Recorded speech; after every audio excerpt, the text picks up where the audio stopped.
बिस्मिल्लाहिर्रहमानिर्रहीम। हमने पढ़ा इमाम अहमद रज़ा ख़ान बहैसियत मुजद्दिद, और मुजद्दिद के कारनामों को समझने के लिए उस दौर के तमाम फितनों को समझना पड़ेगा कि मुजद्दिद जिन फितनों के ख़िलाफ़ काम करता है।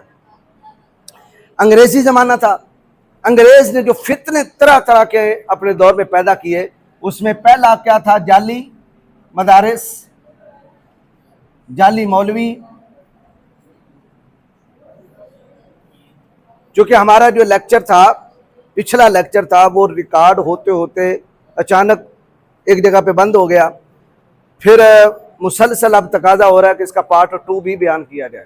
तो आज हमारा पार्ट 2 होगा और हमारे ये कसरत से पार्ट चलेंगे। ठीक है, एक हिस्सा हमने बयान कर दिया, उसी से अगला हिस्सा रिलेटेड, लेकिन मैं थोड़ा सा समझाने बुनियाद बनने के लिए, बुनियाद को खड़ा करने के लिए पीछे आपको थोड़ा सा दोहरा देता हूँ। जाली मदारिस बनाए, जाली मौलवी बनाए, जिनसे किताबें उन्होंने शाया करवाई, और मुख्तलिफ किताबों के अंदर असल मकसद क्या था? लड़ाओ, हुकूमत करो। और उन मौलवियों ने फिर जदीद फतवे दिए, जदीद मसले बयान किए, तरह तरह के मसाइल बयान हुए। अल-अमान वल हफीज़, कभी मैं इंशाअल्लाह इनकी फ़िक़ा बयान करूँगा, ऐसे मौलवियों की जिन्होंने मसले क्या बयान किए, और बिलखुसूस शान रिसालत पर हमले किए इन्होंने। दूसरा फितना जाली मज़ारात,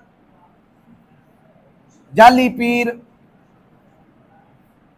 सजदे, मेले ठेले, औरतों की बेपर्दगियां। आजकल भी वही कुछ हो रहा है, कुछ बदला है? बस उन्हीं के मजावर हैं, उन्हीं के आस्थाने हैं, सारा कुछ। पीर के खिलाफ आप जरा बोल के दिखाएं तो सही हजरत, किक आउट कर दिया जाएगा। और ऐसे ऐसे भी पीर देखे हैं कि मैंने एक सैयदजादे से सुना कि एक पीर साहब 6 माह बाद शरीनी लेने जाते थे, शरीनी। तो जब वो गए शरीनी लेने के लिए, तो आगे से मुरीद ने कहा, पीर साहब असा हुण वहाबी होने हैं। हम क्या होते हैं? वहाबी होते हैं। पीर साहब ने कहा, मेरे अल्लू सिख हो जाओ पर मेरी शरीनी कर दो।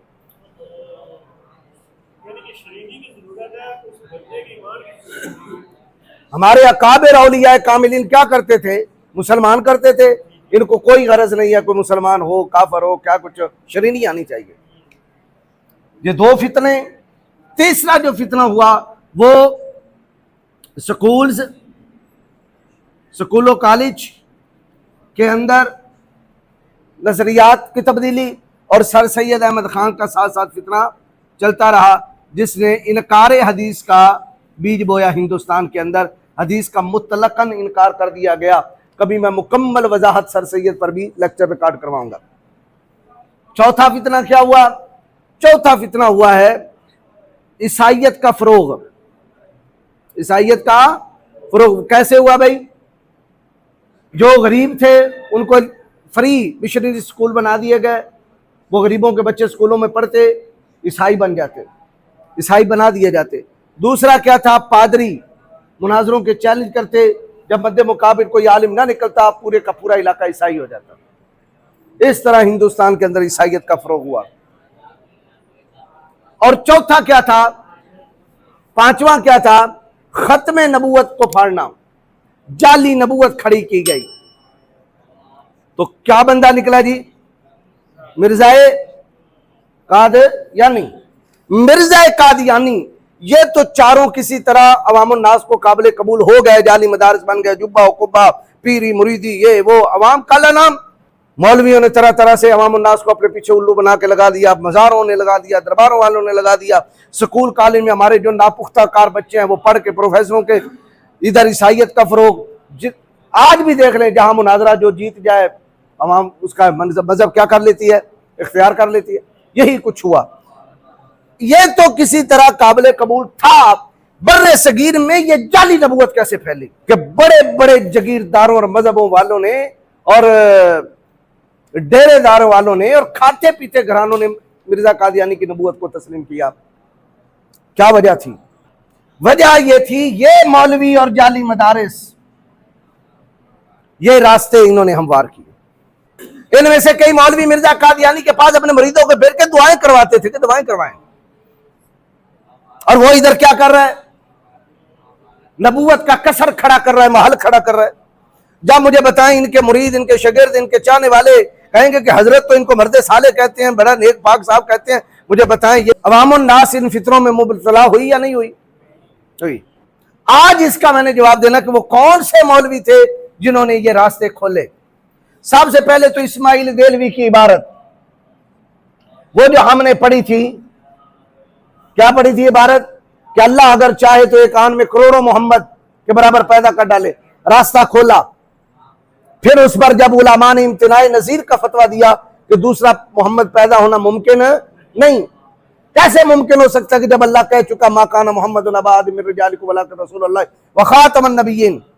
तो आगे इस्माइल देलवी ने किताब लिखी यकरोजी, उसके अंदर लिखा अल्लाह झूठ भी तो बोल सकता है, और वो हो सकता है यकरोजी के अंदर ये लिखा, यकरोजी के अंदर, यकरोजा भी इसको कहते हैं, यकरोजी भी कहते हैं, उसके अंदर लिखा कि अब दूसरा मोहम्मद पैदा करने के लिए, चूंकि मोहम्मद की शर्त है कि वो क्या है, खत्मे नबूवत के ताजदार हैं, तो अल्लाह रब्बुल आलमीन हो सकता है दूसरा मोहम्मद पैदा करने के लिए कुरान ही उठा ले जिसके अंदर खत्मे नबूवत वाली आयत है।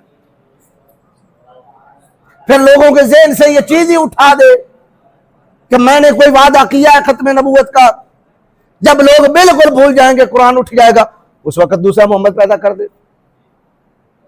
इसका मतलब यह हुआ कि अल्लाह रब्बुल आलमीन को बकौल इस्माइल देलवी के बंदों का डर है कि बंदियां ये आयत याद है। फिर बंदों ने डर हुआ ना, कल बंदों को मेरी ये आयत याद है, अगर मैंने दूसरा मोहम्मद भेज दिया तो लोग मुझे क्या कहेंगे, ये चंगा रब्बे तो झूठ बोलता है, तो लिहाजा मैं पहले कुरान उठा दूं, पहले सारे बंदों के ज़हनों से माफ कर दूं, फिर मैं दूसरा मोहम्मद भेजूं। यह रास्ता खोला इसने। और मिर्जा कादियानी की किताब उठाएं, एक गलती का इजाला, एक गलती का इजाला, इसकी किताब है मिर्जा कादियानी की।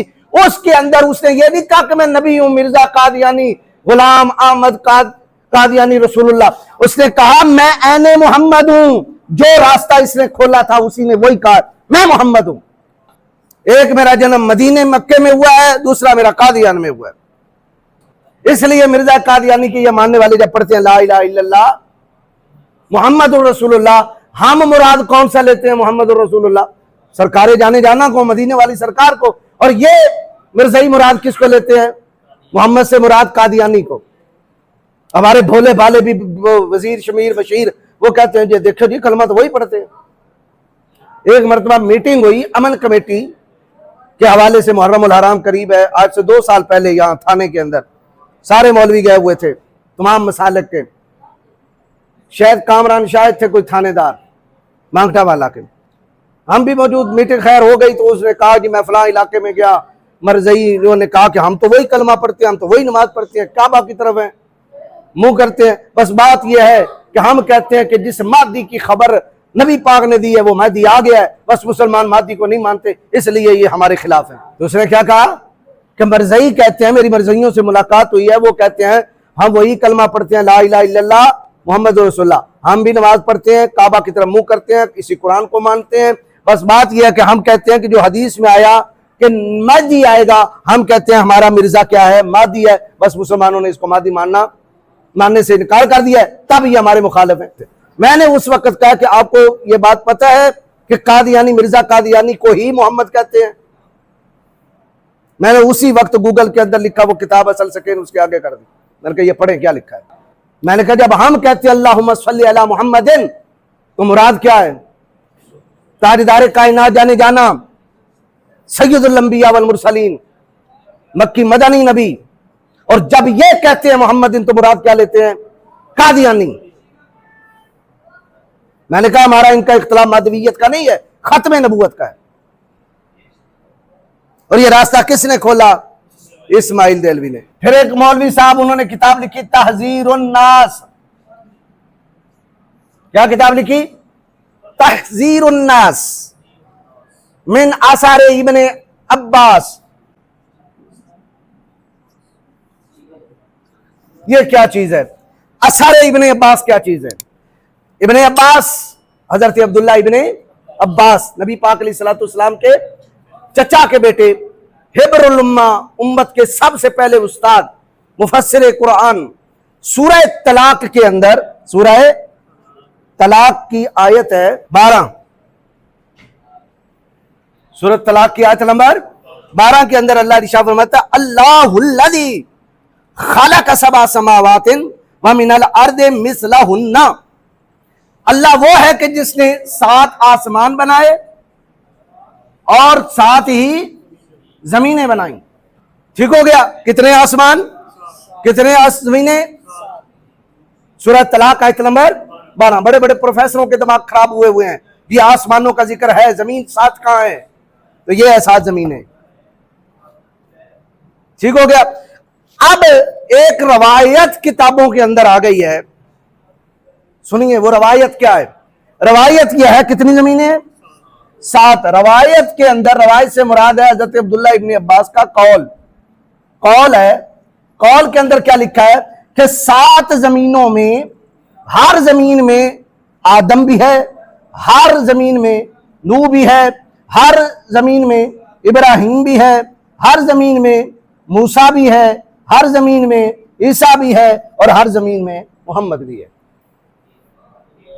आदमो का आदमिकुम, नूहो का नूहिकुम, इब्राहिमो का इब्राहिमकुम, मूसा का मूसाकुम, ईसा का ईसाकुम, मुहम्मदन का मुहम्मदिकुम। कितनियां जमीना जी? समझाने वास्ते कितनियां हो गई ने? 7। एक यहां मोहम्मद, 2 3 4 5 6 7। ये जी कौले इब्ने अब्बास है, सारी किताबों के अंदर क्या आया है। अब मौलवी साहब ने किताब लिखी तहज़ीरुन नास, लोगों को डराने वाली, लोगों को डराना अब्दुल्ला इब्ने अब्बास के असर से, कि ये असर ठीक है कि हर जमीन में 7 मोहम्मद रसूलुल्लाह की मौजूदगी में रहे। आदम की मौजूदगी में 6 आदम और थे, नूह अलैहिस्सलाम की मौजूदगी में 6 नूह और थे, इब्राहिम की मौजूदगी में 6 इब्राहिम और थे, मूसा अलैहिस्सलाम की मौजूदगी में 6 मूसा और थे, हजरत ईसा की मौजूदगी में 6 ईसा और थे, मोहम्मद रसूलुल्लाह की मौजूदगी में 6 मोहम्मद। मुझे बताएं, अगर 6 मोहम्मद और मान लिए जाएं तो क्या ताजदार कायनात आखिरी नबी रहेंगे?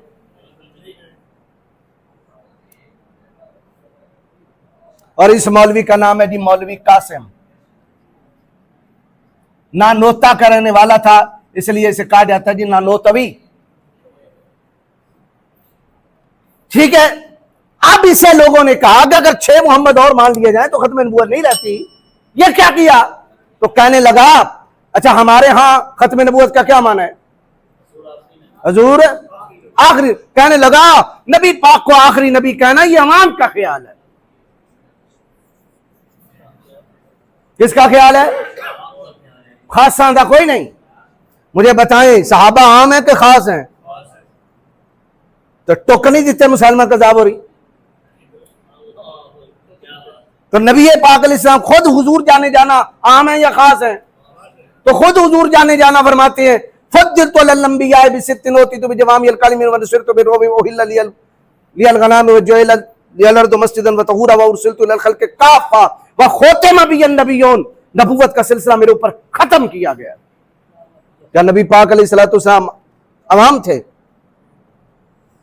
एक और हदीस पाक में हुजूर ने फरमाया इन्ना मसली व मसलल अंबिया मिन क़ब्ली कमसली रजुलिन बना बैतन फअहसनहु अजमलहु इल्ला मौदिअ लबनतिन मिन ज़ावियतिन फजअल अन्नासु यतूफून बिही व याजबून लहु व यक़ूलून हल वुदियत हाज़िहि लबिना क़ाल अल लबिनतु अना ख़ातमुन नबिय्यीन। फरमाया मेरी और मुझसे पहले सारे नबियों की मिसाल उस एक महल की तरह है कि जिसको एक बंदे ने बनाया, बड़ा खूबसूरत महल बनाया, हर चीज रंगो रोगन उसने किया, सिवाय कोने में एक ईंट की उसने जगह छोड़ दी। लोगों को बुलाया, देखो ये मेरा महल कैसा, लोग तारीफ करते रहे, घूमते रहे, फिरते रहे, वाह वाह क्या बात है। लेकिन जैसे कोने पे नजर पड़ती तो कहते काश यहां भी आखिरी ईंट लगा दी जाए तो महल मुकम्मल हो जाए। हजूर ने यह मिसाल देकर फरमाया सुनो उस कसरे नबूवत की आखिरी ईंट का नाम मोहम्मद है। आना खातमुन नबिय्यीन, मैं आखिरी नबी हूं। तो इसने क्या कहा जी, नबी पाक को आखिरी नबी मानना किसका ख्याल है? तो नबी पाक को कहां खड़ा किया? अवाम में। सहाबा को कहां खड़ा किया? अवाम में। कुल मुहद्दिसीन और उम्मत के उलमा को कहां खड़ा किया? अवाम के अंदर। फिर आगे इस मौलवी साहब ने लिखा कि अगर हुजूर के जमाने में या बाद में भी नबी आ जाए, खत्मे नबूवत में कोई फर्क नहीं पड़ता। तो मेरे से आखिर अभी मैं आ गया, तो अब खत्मे नबूवत में कोई फर्क है पड़ता है कि नहीं पड़ता?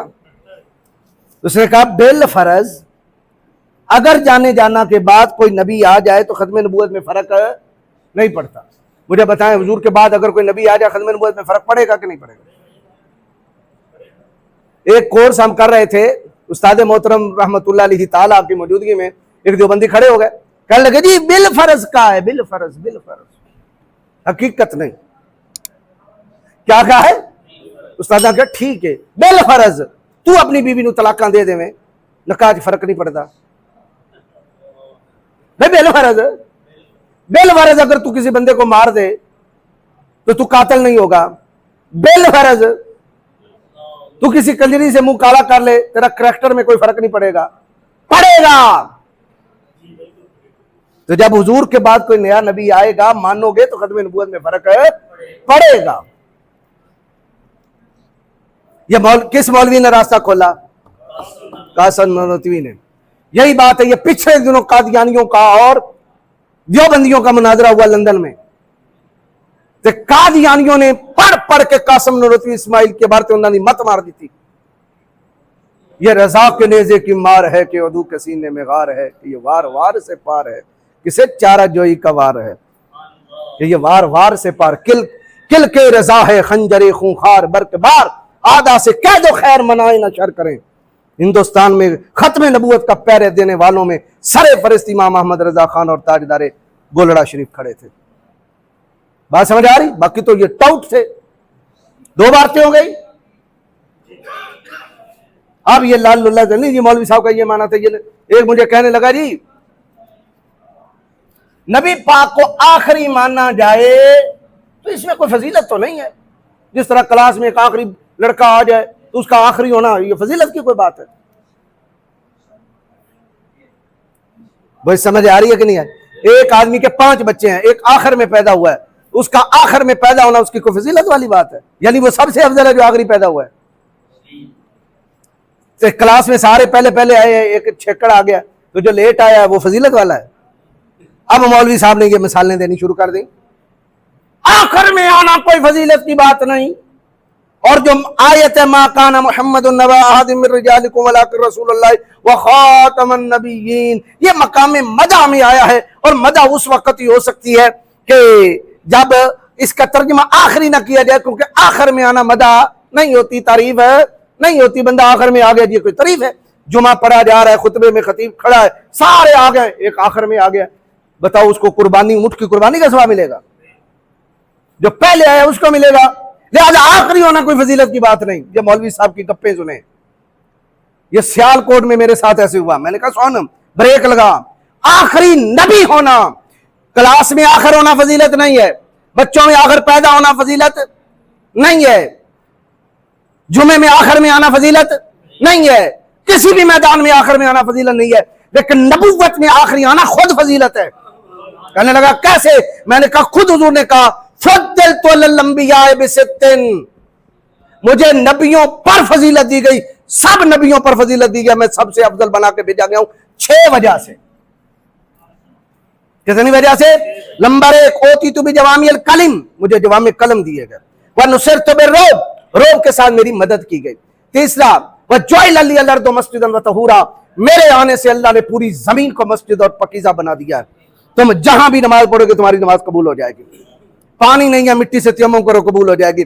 पहले नबियों की उम्मतों में ये फर्ज था कि वो इबादत खानों में नमाज पढ़े तो नमाज होती थी, बाहर पढ़े तो नमाज है। और हुजूर की क्या फजीलत है? हुजूर के आने से घर में भी पढ़ोगे नमाज हो जाएगी, खेतों में पढ़ोगे हो जाएगी, दफ्तर में पढ़ोगे हो जाएगी, रोड पे भी पढ़ोगे हो जाएगी, बस में भी पढ़ोगे, रेलगाड़ी में भी पढ़ोगे, जहाज में भी पढ़ोगे, हो जाएगी। अफजल क्या है मस्जिद के अंदर? अफजल क्या है? लेकिन हर जगह को अल्लाह ने मस्जिद बना दिया। 4 फजीलतें, ओतीतु बिजवामिल कलिम व नुसिरतु बिर्रुब व उहिल्ल लियल गनाइम, मेरे लिए माल गनीमत हलाल किया गया। पहली भी जंगें होती थी, जो माल काफिरों से हासिल किया जाता था वो इकट्ठा करके आग लगा दी जाती थी, 1 रुपया भी किसी गाजी को नहीं मिलता था। हुजूर के सदके में अल्लाह ने काफरों का माल मुसलमानों के लिए हलाल कर दिया। अब क़यामत तक जंगे होंगी और माले गनीमत भी हासिल हो रहा रहेगा। कितनी फजीलतें हो गई?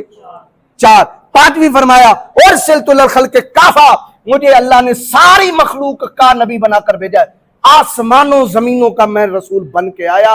और इसी में फरमाया 6ठी मेरी फजीलत यह है कि मैं आखिरी नबी बन के आया हूं। और ये मौलवी साहब कहते हैं आखिर में आना कौन सी फजीलत है? हुजूर कहते हैं आखिर में आना ही मेरी फजीलत है। उसकी वजह क्या है? उसकी वजह है कि जब एक नबी आएगा, दूसरा नबी आया, तो इस दूसरे ने पहले की शरीयत को क्या कर दिया?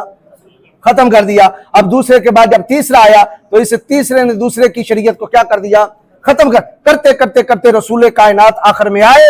हुजूर ने तमाम नबियों की शरीयत को खत्म किया, लेकिन हुजूर की शरीयत को कोई खत्म करने वाला अल्लाह ने पैदा ही नहीं किया। कयामत तक सिक्का मुस्तफा का चलेगा। यह फजीलत नहीं है? अब ये तो मौलवी रास्ता खोलने वाले। अब लॉन्च हुआ मिर्जा कादियानी। मैं कभी पूरा लेक्चर लिखवाऊंगा, ये कब पैदा हुआ, कहां पैदा हुआ, इसका बावजूद ये पूरा व्हाइट बोर्ड पे आ जाएगा। मिर्जा कादियानी ने जब 1900 पूरे के अंदर क्या कर दिया? नबूवत का ऐलान कर दिया, मैं नबी हूं। बस पहले सोचता रहा बनूं कि ना बनूं, बनूं कि ना बनूं, बनूं कि ना बनूं। इसके बाद ये जो मौलवी साहिबान हैं, ये मौलवी साहिबान ये मिर्जा कादियानी के पास आया जाया करते। मिर्जा कादियानी का दूसरा निकाह हुआ है नुसरत जहां बेगम से। किसके? बेगम से। और निकाह पढ़ाने वाले मौलवी साहब का नाम है नजीर हुसैन देलवी। शेखुल कुल बिल्कुल फिलकुल। तल्लक किन का है? किन के निकल रहे हैं? क्या नाम है जी? गंगोही, जिसके बारे में देवबंदियों का क्लेम है कुतुबुल इरशाद। ये कुतुबुल इरशाद ऐसा था कि इसके पीर का नाम है इमदादुल्लाह महाजर मक्की रहमतुल्लाह अलैह। इमदादुल्लाह महाजर मक्की रहमतुल्लाह अलैह हजरत। ये इमदादुल्लाह महाजर मक्की रहमतुल्लाह अलैह ताला हजरत पीर मेर अली शाह साहब के भी पीर हैं।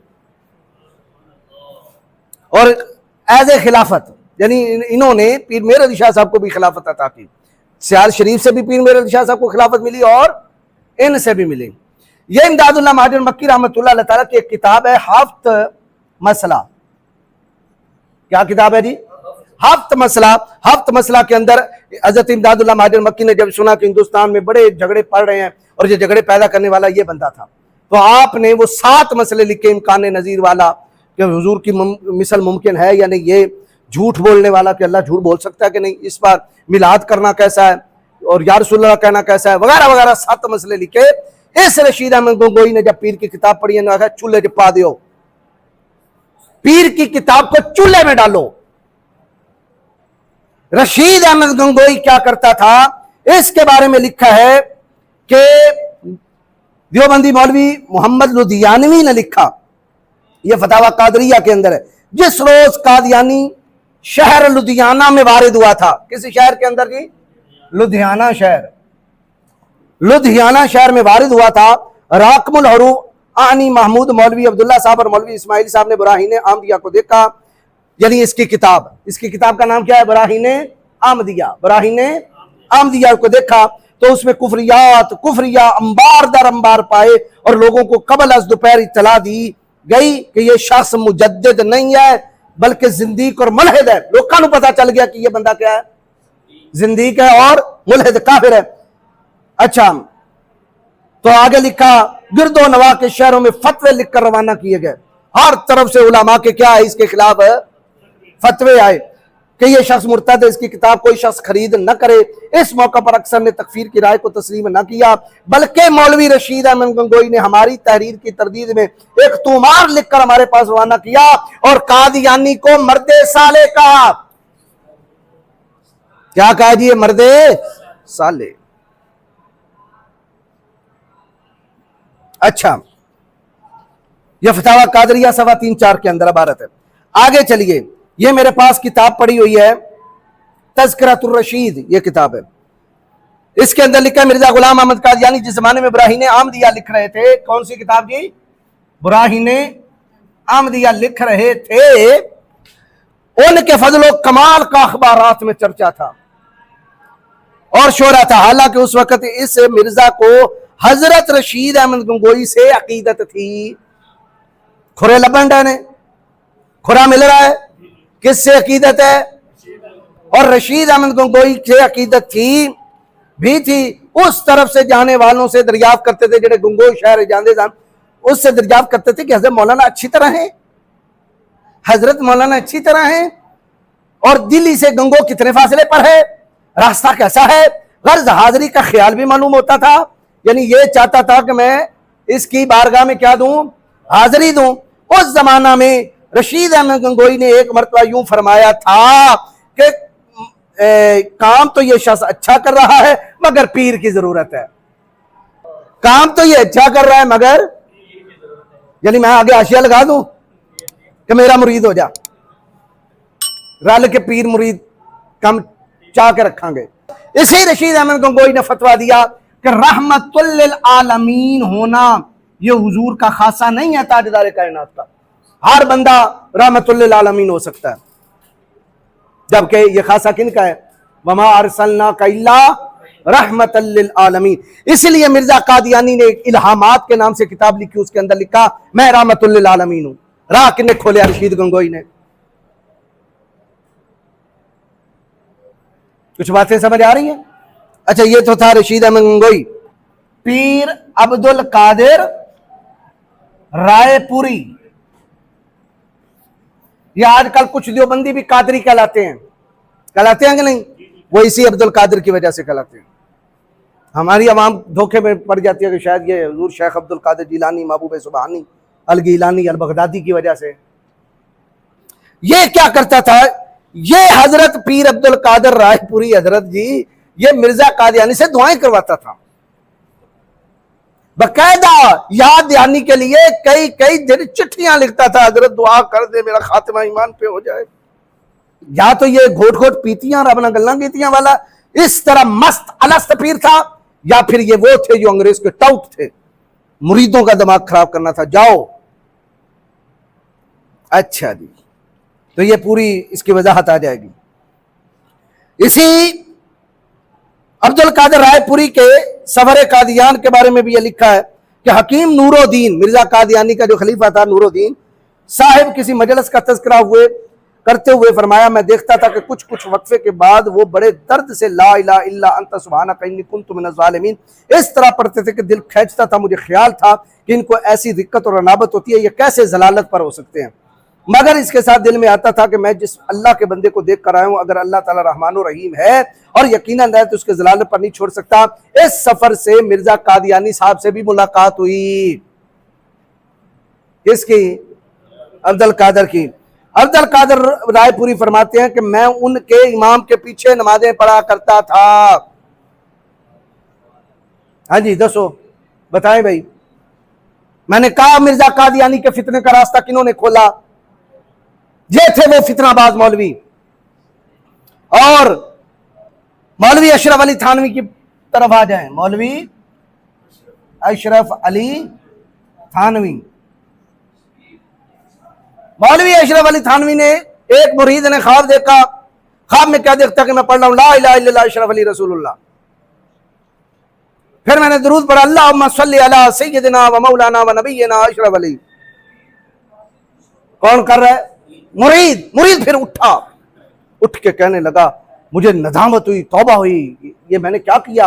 मैंने फिर इजाला करने के लिए, ईमान को ताज़ा करने के लिए कलमा ला इलाहा इल्लल्लाह मुहम्मदुर रसूलुल्लाह पढ़ना चाहा।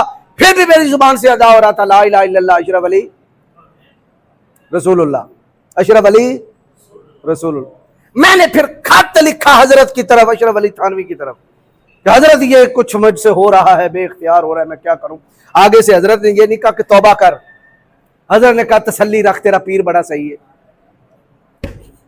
तेरा पीर बड़ा ठीक है। इसका मतलब है कि पीर वही ठीक होगा जिसके मुरीद बेख्तियार क्या पढ़ेंगे, उसका कलमा पढ़ के उसको रसूल कहेंगे। अशरफ अली थानवी का एक खलीफा है जिसका नाम है अब्दुल माजिद दरियाबादी। ये हजरत जो थे इन्होंने किताब लिखी हकीमुल उम्मत, उसके अंदर लिखते हैं कि मेरा दिल तो कादियानियों की तरफ से हमेशा तावील ही तलाश करता रहता है, कि यानी मैं इसको काफिर कहने को तैयार नहीं हूं। जो बंदियों के एक मौलवी साहब गुजरे हैं, मौलवी अबुल कलाम आजाद, मादर पिदर आजाद। ये हजरत मिर्जा कादियानी के पीछे नमाजें पढ़ते थे, बल्कि जब वो मर गया तो उसका जनाजा पढ़ने गए थे। ताल्लुकदारी समझ आ रही है?